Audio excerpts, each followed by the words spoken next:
Hello दोस्तों, मैं Shiva sir आप सभी प्रिय विद्यार्थियों का अपने YouTube चैनल कुछ क्लासेस में स्वागत करता हूं।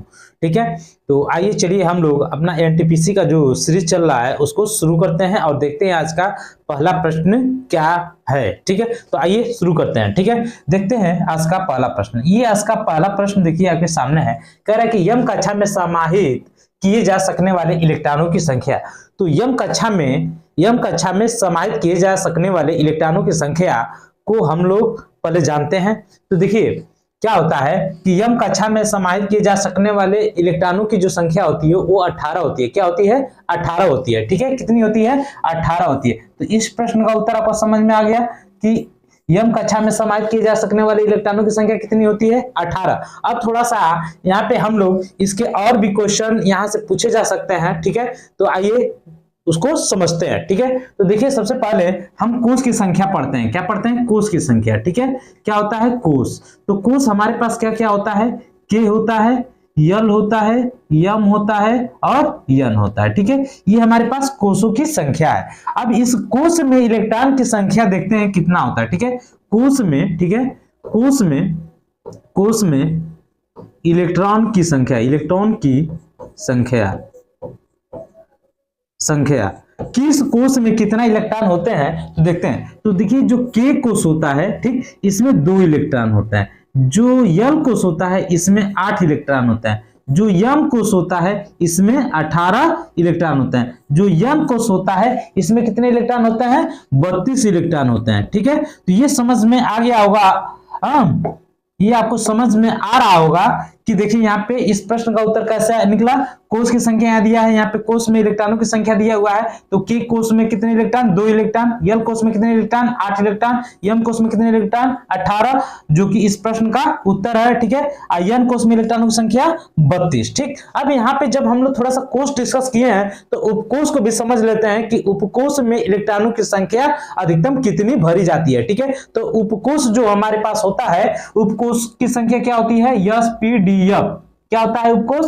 एसपीडीएफ। तो ये उपकोष की संख्या को हम लोग समझते हैं। ठीक है, उपकोष जो होता है, उपकोष में, ठीक है, उपकोष में अधिकतम इलेक्ट्रॉनों की संख्या कितनी होती है? ठीक है, उपकोष में अधिकतम इलेक्ट्रॉन की संख्या, उपकोष में अधिकतम इलेक्ट्रॉन की संख्या कितनी होती है? चलिए इसको हम लोग समझते हैं। ठीक है, तो सबसे पहले उपकोष हम लोग के पास क्या क्या होता है? एसपीडीएफ। क्या होता है उपकोष? एसपीडीएफ। ठीक है, तो जो यस उपकोष होता है इसमें अधिकतम इलेक्ट्रॉन की संख्या कितनी होती है? ठीक है, एसपीडीएफ। ये जिस तरह से लिखा गया है इसी तरह से लिखा भी जाता है। ठीक है, तो ये एसपीडीएफ। तो यस में अधिकतम इलेक्ट्रॉन की संख्या कितनी होती है? 2 होती है। पी कोष में अधिकतम इलेक्ट्रॉन की संख्या कितनी भरी जाती है? 6 भरी जाती है। कितनी भरी जाती है? 6 इलेक्ट्रॉन भरी जाते हैं। जो डी होता है इसमें अधिकतम इलेक्ट्रॉन की संख्या कितनी होती है? 10 होती है। जो एफ होता है इसमें अधिकतम इलेक्ट्रॉन की संख्या कितनी होती है? 14 होती है। बात समझ में आया? तो देखिए यहाँ पे इस प्रश्न से रिलेटेड कुछ इंपॉर्टेंट फैक्ट को हम लोग समझे। तो देखिए कोष की संख्या के यल यम यन, तो के में 2 इलेक्ट्रॉन, यल में 8 इलेक्ट्रॉन, यम में 18, यन में 32। और यहाँ पे उपकोष और उपकोष में अधिकतम इलेक्ट्रॉन की संख्या कितनी बड़ी?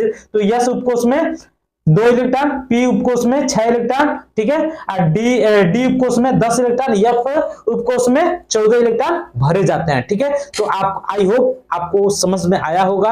अब हम लोग चलते हैं दूसरे प्रश्न के तरफ। देखते हैं दूसरा प्रश्न आज का। ठीक है, ये देखिए ये दूसरा प्रश्न है आपका, कितना बेहतरीन सा है। मानव प्रजनन प्रणाली का कौन सा हिस्सा मां के, ठीक है, इसको सही कर लीजिएगा, मां के रक्त के भ्रूण को पोषण प्राप्त करने में मदद करता है। ठीक है, तो वो होता है प्लेसेंटा, जिसको गर्भनाल बोलते हैं। प्लेसेंटा जिसको हम लोग क्या बोलते हैं? गर्भनाल।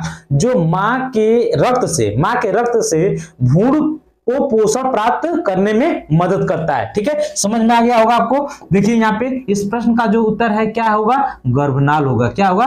गर्भनाल। ठीक है, गर्भनाल जो होता है यहाँ से मां के रक्त से भ्रूण को क्या होता है? पोषक तत्व प्राप्त होता है। ठीक है, इसको प्लेसेंटा भी कहते हैं। क्या कहते हैं? प्लेसेंटा। प्लेसेंटा भी कहा जाता है। ठीक है, इंग्लिश में इसको प्लेसेंटा है, हिंदी में गर्भनाल, इसको प्लेसेंटा कहा जाता है। बस समझ में आ गया। तो मानव प्रजनन प्रणाली का कौन सा हिस्सा मां के रक्त के भ्रूण को पोषण प्राप्त करने में मदद करता है? तो गर्भनाल है। ठीक है, मां के रक्त से भ्रूण को क्या करता है? पोषण प्राप्त करने में मदद सहायता करता है। कौन? गर्भनाल, प्लेसेंटा जो होता है। ठीक है, अब हम लोग चलते हैं अगले प्रश्न की तरफ। अगला प्रश्न देखते हैं क्या है। ये देखिए कह रहा है जंतुओं का कौन सा समूह विशेष रूप से मुक्त रूप से रहने वाले समुद्री जीव है? ठीक है, तो देखिए विशेष रूप से, ठीक है, विशेष रूप से, ठीक है, मुक्त रूप से, विशेष रूप से मुक्त रूप से क्या होता है? रहने वाले समुद्री जीव जो होते हैं वो कौन होते हैं? इकाइनोडर्मेटा। क्या होते हैं? इकाइनोडर्मेटा। क्या होता है? इकाइनोडर्मेटा। क्या होता है? इकाइनोडर्मेटा। इकाइनो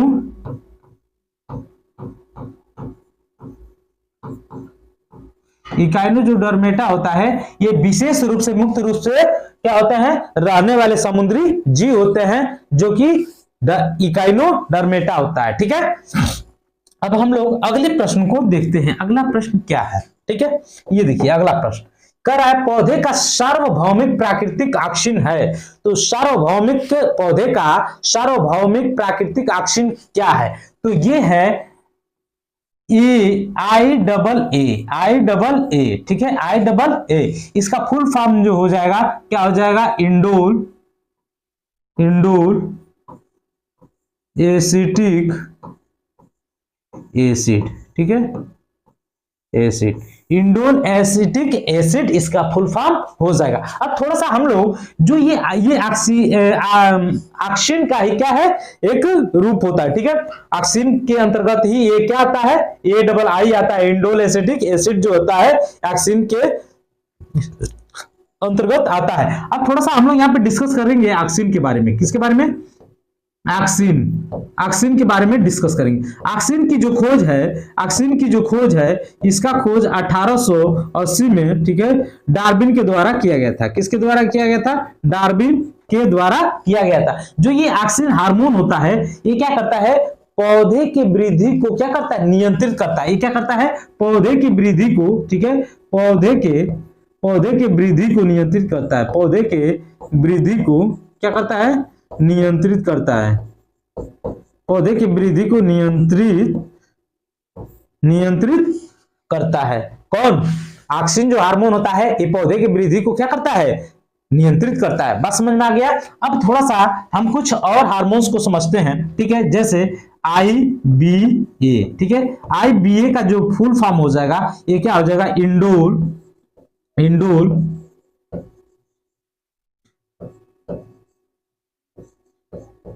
butyric acid. क्या हो जाएगा? Butyric acid. ठीक है, एसिड। ठीक है, अब जैसे यहां पे एक और ले लेते हैं IPAA।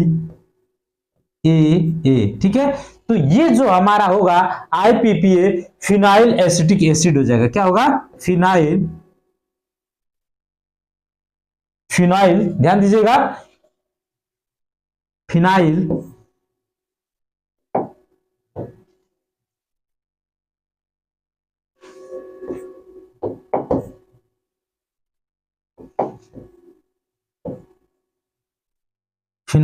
ठीक है, फिनाइल एसिटिक एसिड।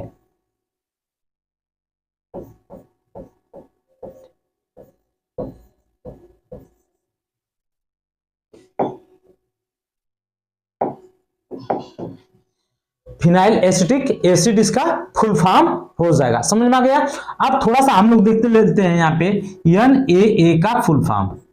ठीक है, ये होता है नैप्थलीन एसिटिक एसिड।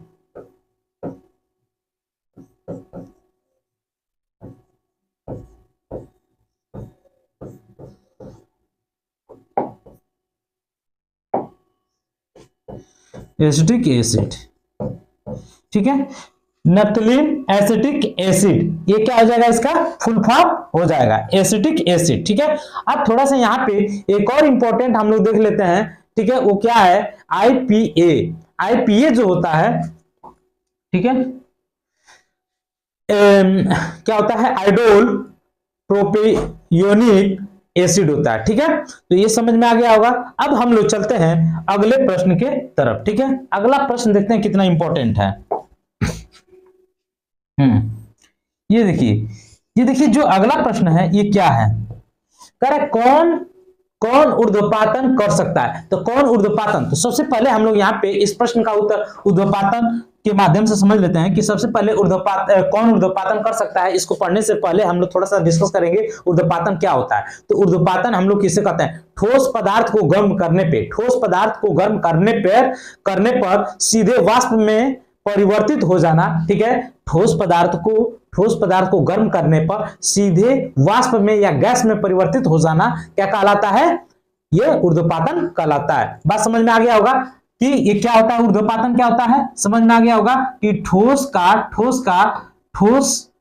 को, ठीक है, ठोस का वाष्प में परिवर्तित हो जाना क्या कहलाता है, ऊर्ध्वपातन कहलाता है। ठीक है, जब हम लोग ठोस को गर्म करते हैं तो ये वाष्प में परिवर्तित हो जाता है, यह क्रिया क्या कहलाती है, ऊर्ध्वपातन कहलाती है। अब थोड़ा सा यहाँ पे ऊर्ध्वपातन का उदाहरण समझ लेते हैं। उदाहरण क्या होता है, तो देखिए सबसे पहले इसका जो उदाहरण होता है ये क्या होता है, तो कपूर होता है। ठीक है, कपूर अमोनियम क्लोराइड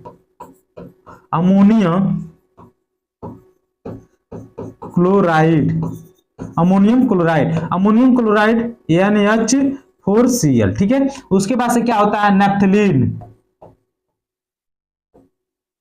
नेप्थलीन। ठीक है, और ठोस आयोडीन, कौन सा, ठोस आयोडीन,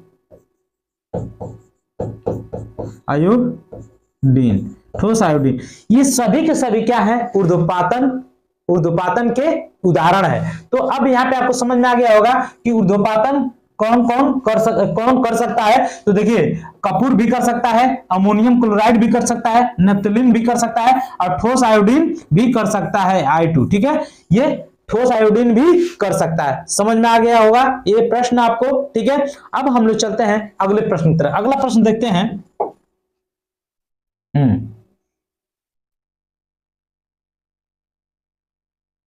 ये देखिए ये जो प्रश्न है कह रहा है कौन सा जानवर अपना लिंग बदल सकता है।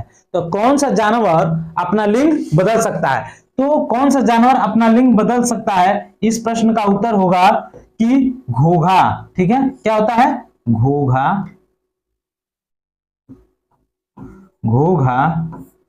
ठीक है, इसको स्नेल कहते हैं। ठीक है, स्नेल, ये दोनों एक ही बात है। ठीक है, तो घोघा जो स्नेल है ये क्या करता है, अपना लिंग परिवर्तित कर सकता है। जैसे इसमें जो प्रजनन करने की क्षमता होती है तो नर और मादा दोनों का प्रजनन अंग इसमें होता है। ठीक है, तो ये जो घोघा या स्नेल जो है ये क्या करता है, इसमें नर और मादा दोनों का प्रजनन अंग उपस्थित होता है, जिससे क्या कर सकता है, अपना मतलब लिंग निर्धारण, मतलब लिंग अपना बदल सकता है, जिससे ये प्रजनन करता है। ठीक है, तो इसमें नर और मादा दोनों के प्रजनन अंग पाए जाते हैं, जिसकी वजह से क्या करता है, अपना लिंग बदल लेता है। ठीक है, तो इस प्रश्न में इतना। चलते हैं हम लोग, अब मिलते हैं जल्द ही अगले वीडियो में, तब तक के लिए थैंक यू।